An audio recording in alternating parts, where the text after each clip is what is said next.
সবাইকে স্বাগতম জানাচ্ছি। আমি যুক্ত হচ্ছে উখিয়ার থানখালী থেকে। এই মুহূর্তে যুক্ত আছি আমি উখিয়ার থানখালী যে মরাগাস্তা আছে ঠিক সেখানে। আপনারা অবশ্যই অবগত আছেন যৌথ বাহিনীর অভিযানে প্রায় আপনার ৬৭ রোহিঙ্গাকে আটক করছে যৌথ বাহিনী। সেখান থেকে কিন্তু আমি ইতিমধ্যে সরাসরি যুক্ত হয়েছে। আপনারা দেখতে পাচ্ছেন এখানে যৌথ বাহিনীর যাদেরকে আটক করছে তাদেরকে কিন্তু ইতিমধ্যে এখানে রাখা হয়েছে, সারিবদ্ধ তাদেরকে বসানো হয়েছে। অভিযোগের প্রেক্ষিতে হচ্ছে যারা অবৈধভাবে ক্যাম্পের বাহিরে বাসা বাড়ায় তারা থাকছিল, সেই সাথে তারা বিভিন্ন অপকর্মে জড়িয়ে যাচ্ছিল এমন একটা অভিযোগের প্রেক্ষিতে কিন্তু তাদেরকে সেনাবাহিনী যৌথ বাহিনী কিন্তু তাদেরকে আটক করছে। আমি যদি আপনাদেরকে একটু করে দেখাই তাহলে আপনারা দেখতে পাচ্ছেন অবশ্যই আমার ক্যামেরায় আপনারা দেখতে পাচ্ছেন যেখানে যে রোহিঙ্গাদেরকে আটক করছিল তারা কিন্তু এখানে আছে এবং এখানে যৌথ বাহিনী সদস্যরা আছে, এখানে পুলিশ বিজিবি সবাই কিন্তু এখানে আছে।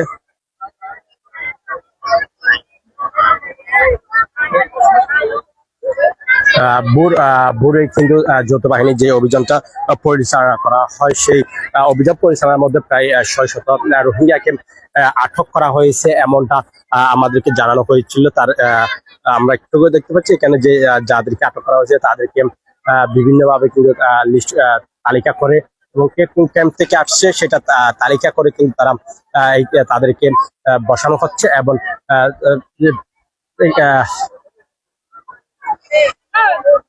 যাতে করে তারা পুনরায় আবার ক্যাম্প থেকে বাহির না হতে পারে, হয়তো প্রশাসনিক ভাবে সেটা করে যাচ্ছে। এবং আমি আপনি একটু দেখি এখানে পুরুষ, নারী এবং শিশুরা কিন্তু এখানে এই লিস্টের মধ্যে আছে, আমরা এমনটা দেখতেছি।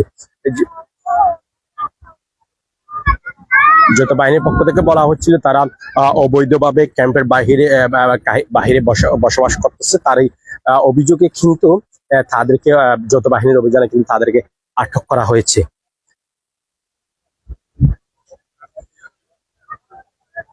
সবাই কিন্তু ক্যাম্পের বাহিরে অবস্থান করছিল, বা এক কথা যদি বলে রাখি সেটা হচ্ছে ভাড়া বাসায় তারা বাহিরে অবস্থান করছিল। সেখান থেকে যৌথ বাহিনী অভিযান চালিয়ে তাদেরকে আটক করতে সক্ষম হয় এমনটা আমাদেরকে জানিয়েছে।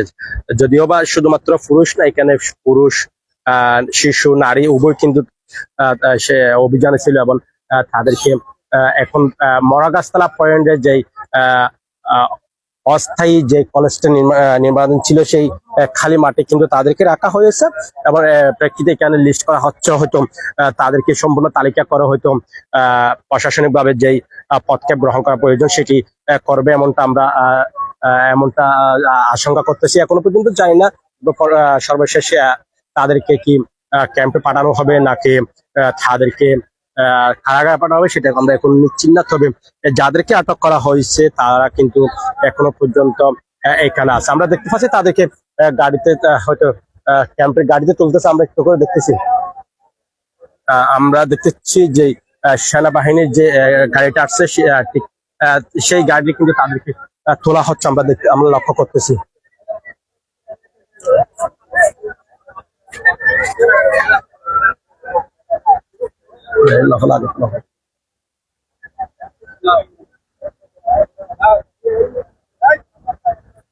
সবাইকে কিন্তু গাড়িতে তোলানো হচ্ছে, আমরা দেখতেছি একজন কাউন্টিং করে কিন্তু সবাইকে যে সেনাবাহিনীর যে গাড়িটা আছে সেই গাড়িটি কিন্তু সবাইকে তোলা হচ্ছে।